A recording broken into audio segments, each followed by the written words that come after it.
Imagine करो कि आप एक डिजिटल आर्ट वर्क बाय कर रहे हो इंटरनेट में, वो भी एक रीजनेबल प्राइस में, और आपको एक टोकन मिलता है जो कि आपकी अथॉरिटी को प्रूफ करता है उस डिजिटल आर्ट वर्क के ऊपर जो कि आपने परचेस किया है। सुनने में बहुत ही फ्यूचरिस्टिक लगता है, पर ऐसा करने की अपॉर्चुनिटी आपके पास अभी है, thanks to NFTs।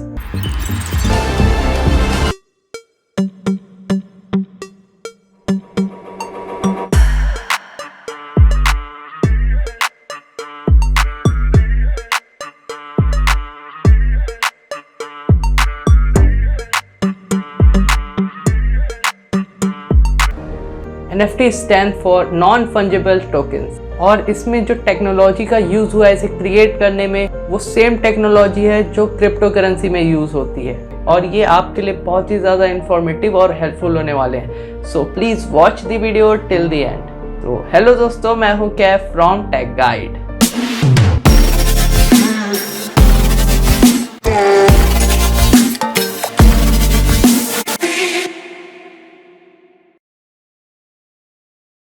In simple terms, जो एक क्रिप्टोग्राफिक्स एसेट होते हैं यानी कि NFTs, क्रिप्टो करेंसीज, वो सब बेस्ड रहते हैं ब्लॉकचेन टेक्नोलॉजी के ऊपर। ब्लॉकचेन भी अपने आप में एक बहुत ही बड़ा टॉपिक है, तो आपको अगर इसके ऊपर सेपरेट वीडियो चाहिए तो please comment below.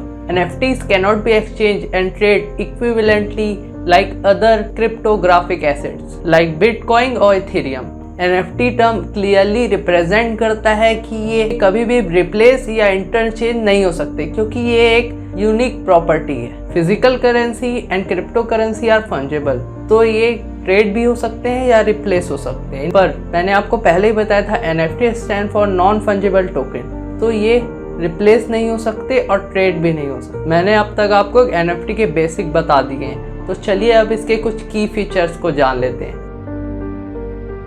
First, digital asset. NFT एक डिजिटल एसेट है जो कि रिप्रेजेंट करता है इंटरनेट के कलेक्टेबल्स को, like art, music, games and etcetera, with an authentic certificate created by blockchain technology which is underlined by crypto currencies. Second, unique, it cannot be copy और manipulated. आप ऐसा समझ लीजिए कि आपने एक पेटेंट खरीद लिया है। Third, exchange. इसके बारे में मैंने आपको पहले ही बताया था कि ये एक्सचेंज नहीं हो सकते। क्रिप्टो करेंसी में बिटकॉइन और many other digital currencies exchange होती है, लेकिन NFT नहीं होती। क्रिप्टो पंक्स NFT का एक बहुत अच्छा एग्जाम्पल है, जिसको आप खरीद सकते हो और बेच भी सकते हो, वो भी ओनरशिप के प्रूफ के साथ। तो चलिए अब बात करते हैं कि NFT काम कैसे करती है। Other crypto currencies like Ethereum and Bitcoin में ट्रांजैक्शन को रिकॉर्ड किया जाता है, but NFTs are individual token with valuable information stored in them, क्योंकि इसकी वैल्यू प्राइमली सेट की जाती है मार्केट और इसके डिमांड के ऊपर। एग्जाम्पल के लिए ये मग, इस मग पर जो आर्ट बना है ये अपने आप में यूनिक है, तो इसी कारण आप इसे किसी भी अदर मग से कंपेयर नहीं कर सकते, और इसी कारण इसकी वैल्यू सेट की जाती है मार्केट और डिमांड के ऊपर। NFT का यूनिक डेटा ओनरशिप को वेरीफाई और वैलिडेट करने में बहुत ही आसान है, और इस यूनिक डेटा ने टोकन्स को ओनर्स के भी ट्रांसफर करना भी आसान कर दिया है। तो अब बात कर लेते हैं इसके कुछ रियल वर्ल्ड एग्जांपल्स के बारे में।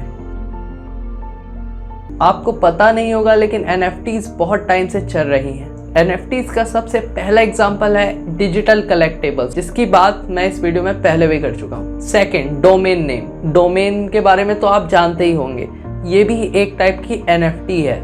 जैसे कि आप अपने नाम का कोई डोमेन लेते हैं, तो डोमेन नेम NFT के डेफिनेशन को पूरी तरीके से प्रूव करता है। ये एक्सचेंज नहीं हो सकता, ये रिप्लेस नहीं हो सकता, और इस पर आपकी एक यूनिक ओनरशिप होती है। Third, games. जैसे कि कोई कंपनी ने गेम बनाया तो वो उसका पेटेंट ले सकता है कि वो उस कंपनी का गेम है, जैसे कि GTA के पूरे गेम्स के कॉपीराइट रॉकस्टार गेम्स के पास है। Fourth, access. मेरे हिसाब से इसे माने तो आप इसे ब्लॉक की तरह मान सकते हैं। जो आप लिखते हैं इसके टेक्स्ट को कोई भी कॉपी नहीं कर सकता। Sneaker art work. आपने देखा ही होगा आजकल लोग यूनिक आर्ट वर्क्स बनाते हैं स्नीकर पर, जो कि कॉपी नहीं हो सकते या फिर दोबारा नहीं बनाए जा सकते। वो एक ही बार बनाए जाते हैं और वो यूनिक होते हैं। हमने बात की इसके एग्जांपल्स के बारे में, तो चलिए अब बात करते हैं इसका यूज़ कैसे होता है।